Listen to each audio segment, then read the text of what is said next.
From Shillong's love for music to the global stage, guitar has always made a way out to the people's heart.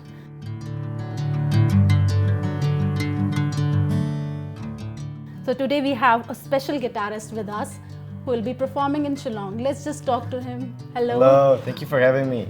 Hi. Welcome to the Hub News. Thank you so much.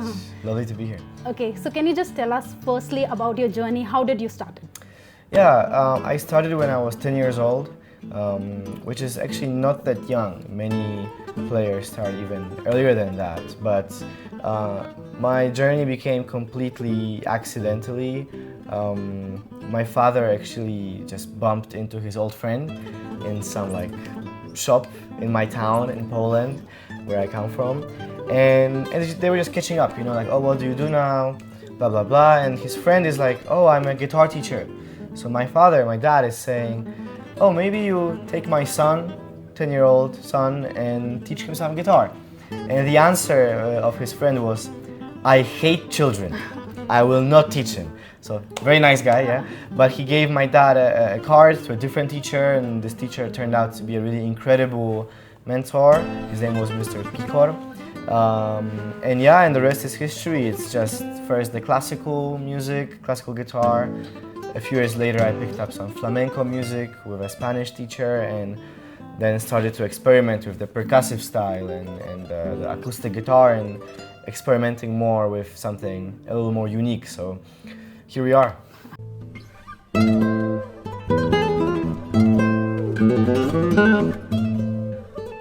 Okay, so can you just tell us, you are just one man's army, Oh, as we thank you. say. That's very sweet.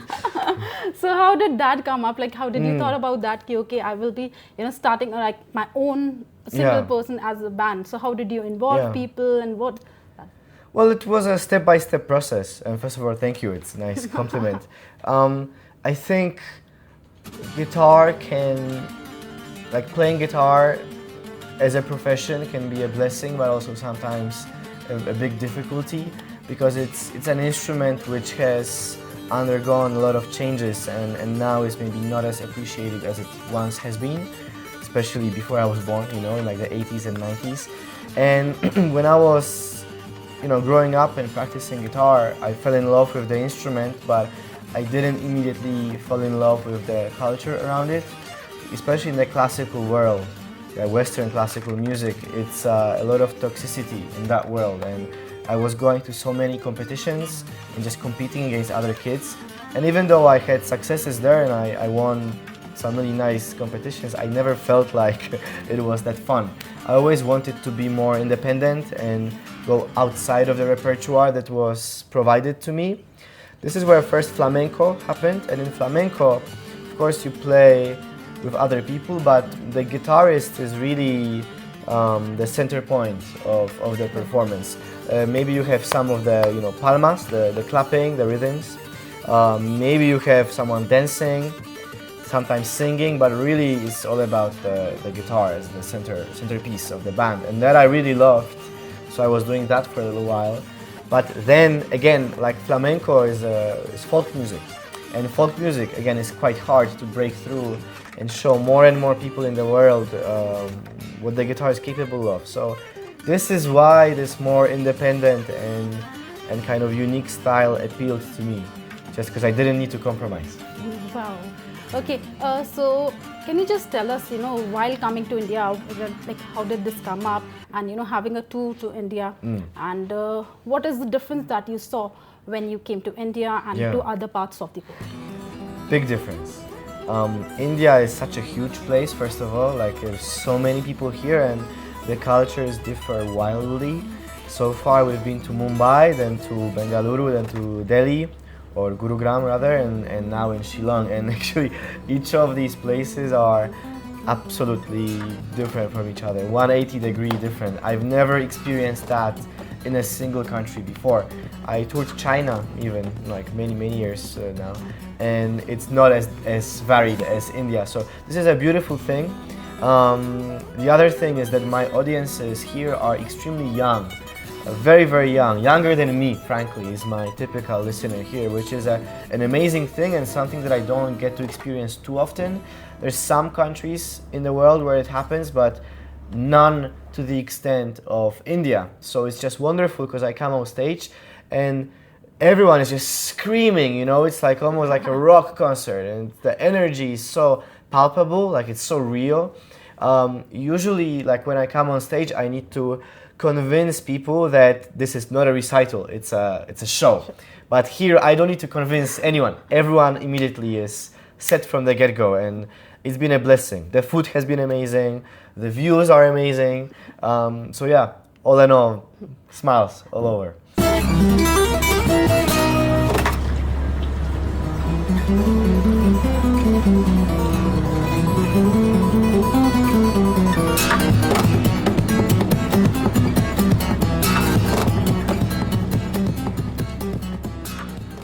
So do you think the culture of the, a guitarist playing is coming back? You know, as you mentioned earlier, it used to be there, but then, there has been bands and all that culture, it came up, and now Yes. is this coming? Because, you already said the audience are under like 16 Exactly, years and yeah. they are younger and they are looking for more. This is a very good question and an important one. It's hard to judge yet, I think, how real the comeback of the guitar is. I think I'm very blessed to be among the few young players who are really pushing it and getting like some mainstream attention, let's call it that. The other band will be Polyphia, I think, who are doing great work and they're taking risks, which a lot of people don't want to take risks. And I think I'm similar in that way, where we want to get back to the times where it would be normal to expect guitar to be everywhere, you know, and if I were to one day go on like some major TV program in the States or something, like that should be a normal thing to have happen. Whether it is happening now, I think if it is, it's the early stages of that, and I think it is the case, you know. I think especially in Asia, not only India but all over Asia, there's a big comeback of young people falling in love with instrumental music and with guitar especially.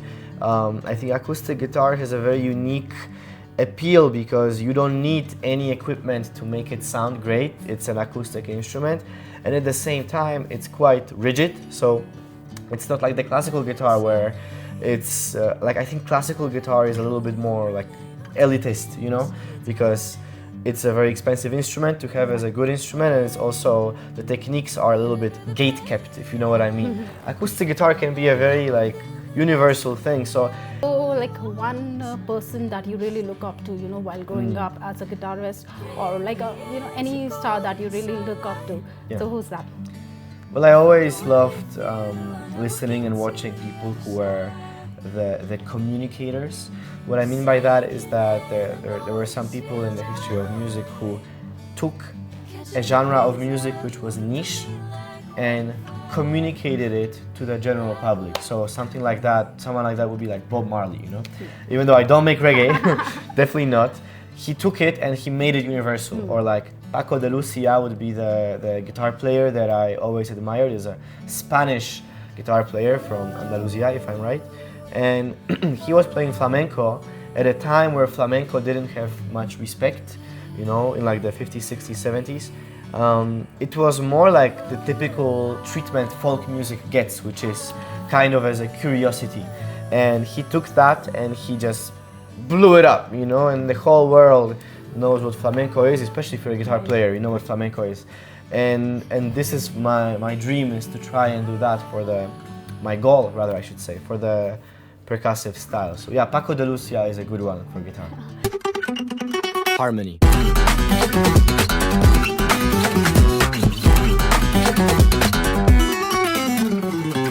Harmony is what adds the character to a song. If you can just, since Shillong is the rock capital of India. I heard, yeah.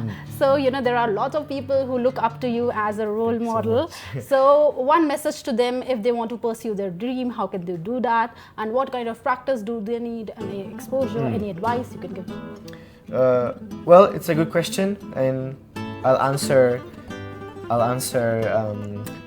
a little different than expected maybe.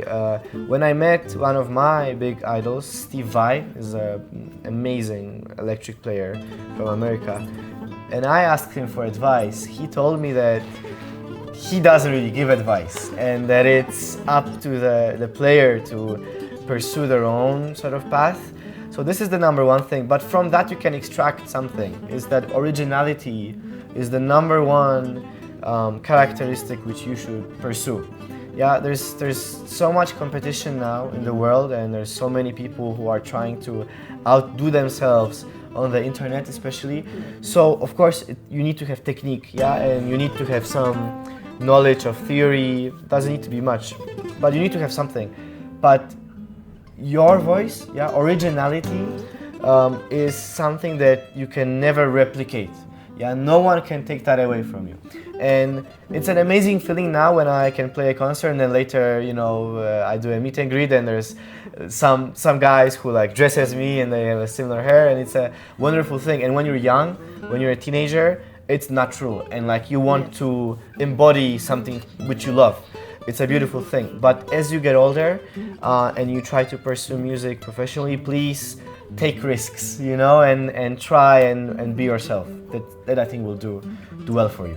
Okay, thank you so much for talking to us, Marcin. Every morning in our house begins with a race. Shoes, slippers, everything on the ground. Mom shouting for breakfast. That's hunting for geese. And I'm in a hurry putting on my socks. Shillong's roads are always full. Honking cars, parents rushing, everyone trying to reach somewhere first. Then one day, the STEM's bus came to our lane. Big, bright yellow, like sunshine on wheels. The bus is always on time. Our caretaker waves. It feels like family arriving. Inside, it's not just seats and bags and uniforms. It's laughter, stories, songs, small little friendships growing every morning. We share snacks, help in homework, and learn to wait for each other. I think that's what community really means. Caring for people who share your road. When I see other parents dropping their kids one by one, I think, wow, if one bus can take 50 of us, that's 50 cars less on the road. My father says the bus helps save money because it's not just fuel we're saving, it's time too, and time matters. And my mother knows exactly where I am, every turn, every stop, all thanks to the STEM's app on her phone. The bus feels safe, clean seats, big mirrors, and a careful driver. When a new student comes in, we always make space, and by the next stop, we're already laughing. When we reach school, our caretaker walks us right to the gate. And after school, the caretakers are always waiting, smiling as they walk us back to the bus. The caretaker feels this bus has made life easier, but to me, it made life a lot more happier. Because one bus doesn't just save money or time, it saves mornings. It gives us cleaner air, calmer roads, and families who can breathe a little easier. I think our city is growing smarter, not faster, just kinder. And every day, this bus carries something more than just us children. It carries stories, friendships, dreams, the small moments that slowly becomes memories, and carrying a little bit of Meghalaya's heart with them. Every day, as the bus doors shut and the engine hums to life, I take a quiet moment to be grateful for the journey, for the care, and for everyone who makes it possible. This is STEMS, our ride, our happiness, our tomorrow.